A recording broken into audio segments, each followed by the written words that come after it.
ये मंजर तो तस्वीरों में आपने देख ही लिया होगा। दरअसल ये मंजर बिहार का नहीं है, ये मंजर झारखंड का नहीं है। दरअसल ये मंजर है उत्तराखंड की राजधानी देहरादून का, जहां पर अगर हम बात करें क्षेत्र है रायपुर तपावन रोड सुंदरवाला ईश्वर विहार कॉलोनी का, जहां पर आप तस्वीरों में साफ देख सकते हैं कि पानी भारी मात्रा में लोगों के घरों को रौंदता हुआ पार हो रहा है। और जो ये गाड़ी आप देख रहे हैं, ये गाड़ी कोई आम गाड़ी नहीं है, ये गाड़ी है पीडब्ल्यूडी के अधिकारियों की, जो यहाँ से गुजर रहे थे और पानी होने के कारण इनको वापस जाना पड़ा। चलिए पूरा माजरा क्या है हम आपको इन्हीं तस्वीरों में दिखाएंगे। हमारे संवाददाता नौशाद की खास रिपोर्ट। ये जो मौजूदा तस्वीरें इस वक्त हम फिर एक बार तपोवन में ईश्वरवाला और सुंदरवाला में मौजूद है, जहाँ की हमने पीड़ा के बारे में अभी पहले खबर में दिखाया कि लोगों के अंदर कितनी बड़ी हाहाकार है। ये 8 महीने तो अपने जीवन के कैसे भी गुजार लेते हैं, मगर जब बरसात आती है तो इनके लिए जीना दुर्भर हो जाता है। भय में रहते हैं, शिक्षा का बहुत बड़ी हानि बच्चों को होती है। और बच्चों का क्या बीतती होगी उस रात में जब मंजर 5-5, 6-6 फुट का पानी अंदर घरों में घुस जाता है। और ये बताया जा रहा है यहाँ के मूल निवासियों की तरफ से कि लाखों रुपए का सामान इनका नष्ट हो चुका है। अगर ये जीवन है साक्षार्दून में, तो क्या जीवन है। महिला मार शक्ति अपना आप में एक बहुत बड़ी शक्ति होती है, जो अपने घर परिवार को चलाने के लिए हर वो कर्तव्य को निभाती है जो उसे भगवान ने, ईश्वर ने दिया है। वही महिलाएं जब रोड पे आ जाती हैं, सड़क के बाहर आ जाती हैं, घर के दरवाजों से बाहर खड़ी होती हैं, तो समझ लो दर्द है, पीड़ा है और बहुत बड़ी पीड़ा है। सबसे पहले मैं मैडम आपसे ही जानने की कोशिश करूँगा, पहले भी हमने यहाँ पर खबर की है, बहुत गंभीर हमने रूप देखा, उस दिन बारिश भी थी और पानी भी बह रहा था। आज की भी तस्वीरें हम देखते हैं तो बहुत ज़्यादा हाहाकार मचा। सबसे पहले मैं जानने की कोशिश करूँगा, जब ये पानी घरों में घुसता है तो बच्चों पे और आप महिलाओं पे क्या बीतती है? सर हमारे पर तो ये है कि हमारे बच्चे इतनी दहशत में होते हैं कि बारिश शुरू होते ही बेचारे दरवाजे खिड़कियों पर खड़े हो जाते हैं, पानी घुस गया, पानी घुस गया, मम्मी पानी आ गया, देखो सामान डूब रहा है, ये डूब रहा है।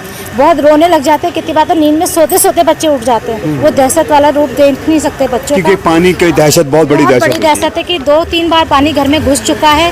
बच्चे उस चीज़ से बहुत परेशान हो जाते हैं, वाइपर ले लेके पार्टियाँ ले लेके निकालने लगे रहते हैं। वो रात का आलम कैसे गुजरता होगा, क्योंकि जब रात को बारिश आती है 2 बज जाते हैं, 3 बज जाते हैं, 4 2 बजे पानी शुरू हुआ, बारिश आई है, 2 बजे पानी घुसा हमारे को रात के अगले दिन हमारे को 2-3 बज गए घर से पानी निकालते।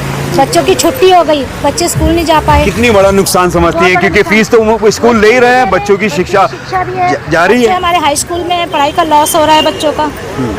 दिक्कतें तो बहुत सारी आ रही है हम लोगों को। मैम क्या लगता है, 16 साल बहुत बड़ा वक्फा होता है, बहुत बड़ा टाइम गुजरता है, और जीवन का जीने का मकसद एक ही चीज़ होता है, सुकून का होना।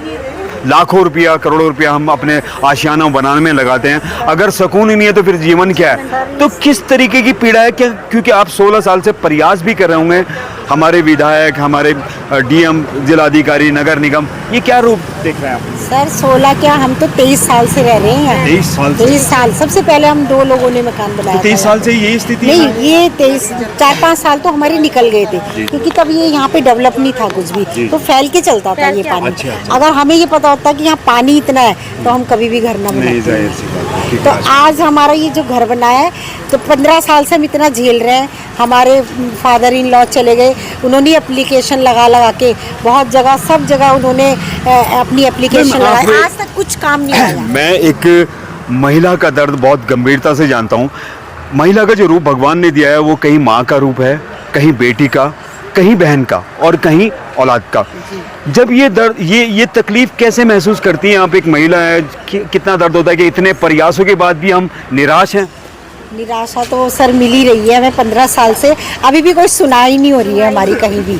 हम इतना परेशान है, जैसे अभी हमारी बहन ने बताया कि 2 बजे अगर हम जग जाते हैं तो हम सारी रात सो नहीं पाते। हम बाहर बैठ के काटते हैं, वाइपर लेके रखते हैं कि हमारे ड्राइंग रूम में, मेरी लॉबी में, और सामान का नुकसान, सामान का अलग ही नुकसान होता है सर, कोई नहीं सुनता हमारी। क्या अपील करना चाहेंगे? हमारे काबिल तारीफ सीएम हैं, बहुत गंभीरता जानते हैं और वो चाहते हैं कि उत्तराखंड की दिशा और दशा दोनों अच्छी हो।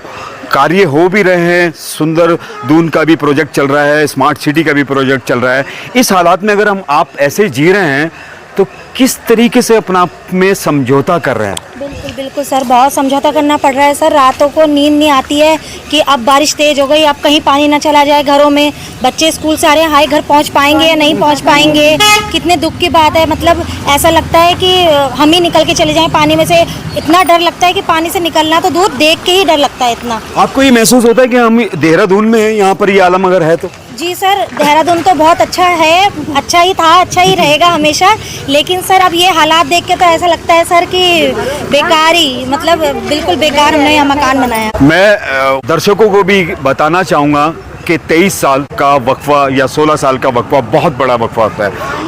इसने वक्त ऐसे दर्द में, ऐसी पीड़ा में, ऐसे भय में गुजारना, सबसे बड़ी जो मासूमियत टूटती है उन मासूम बच्चों की टूटती है जिनका स्कूल जाने का समय सुबह को होता है और रात को वो ये भयंकर रूप देखते हैं। क्या बीतती होगी? हम इंसान हैं, इंसानों की तरह सोचना हमारी जिम्मेदारी है।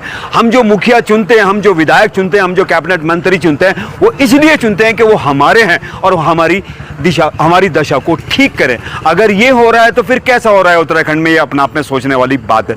तो स्वामी जी, मैं जानने की कोशिश करूंगा, आपका यहाँ पर हॉस्पिटल भी है समझनी के नाम से, काफ़ी आप तो दुख का निवारण करने वाली शख्सियत हैं। क्या बीतती है जब आपने बताया हमें कि 9-9 फुट पानी आपके घर में भी जा चुका? जब पानी आता है, जो मरीज अंदर आ जाते हैं उनको वापस जाना, जितनी देर बारिश है 2-3-4 घंटे वो वापस नहीं जा सकते। कोई और कोई सीरियस भी हो वो भी आना चाहे तो पानी के कारण आ नहीं सकता। और पानी इतना ज़्यादा भर जाता है कमरों में।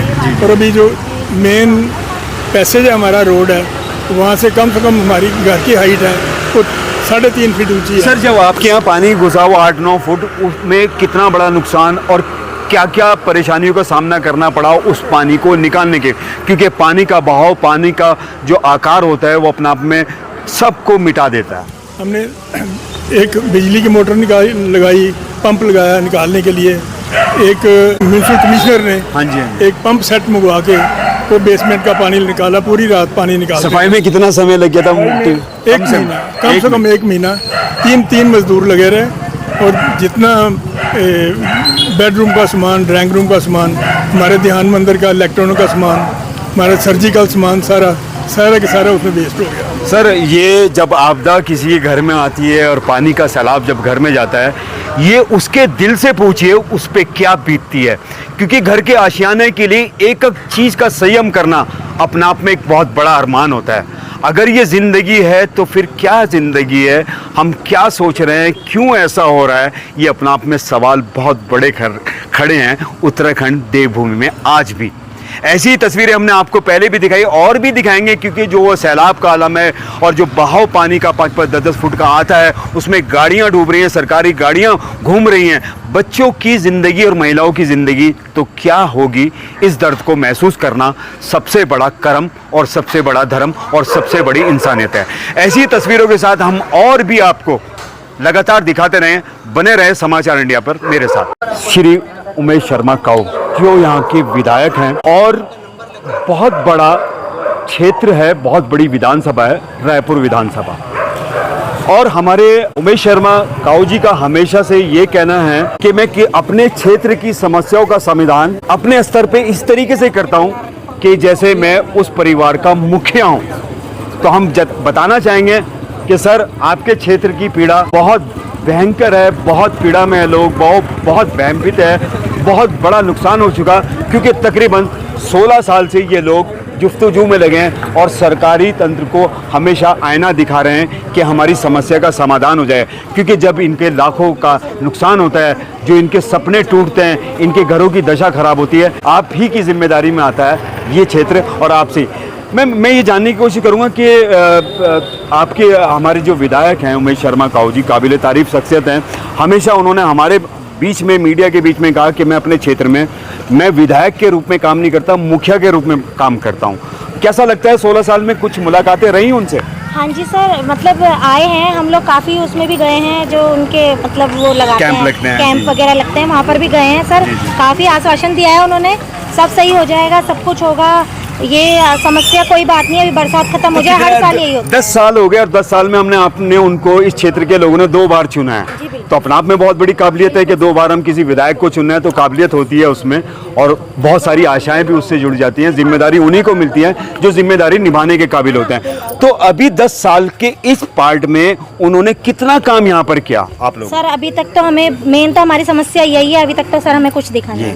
क्या क्या क्या अनुरोध, क्या गुजारिश करेंगे आप? सर बस मैं तो हाथ जोड़ के यही रिक्वेस्ट करूंगी कि इंसानों की जान बच जाए, इससे बड़ी कोई बात नहीं है। बच्चे हमारे बच्चे रहें, सेफ रहें, बड़ी मुश्किलों से हम लोग उनको पाल रहे हैं, मतलब स्कूल जाते हैं बच्चे, दहशत में लोग हैं, तो हम तो यही चाहते हैं, उनसे हाथ जोड़ के विनती है कि वो प्लीज इसका कुछ करें। ऐसे ही हालातों में, ऐसी ही तस्वीरों के साथ हम आपके साथ जुड़े रहेंगे। लगातार देखते रहे समाचार।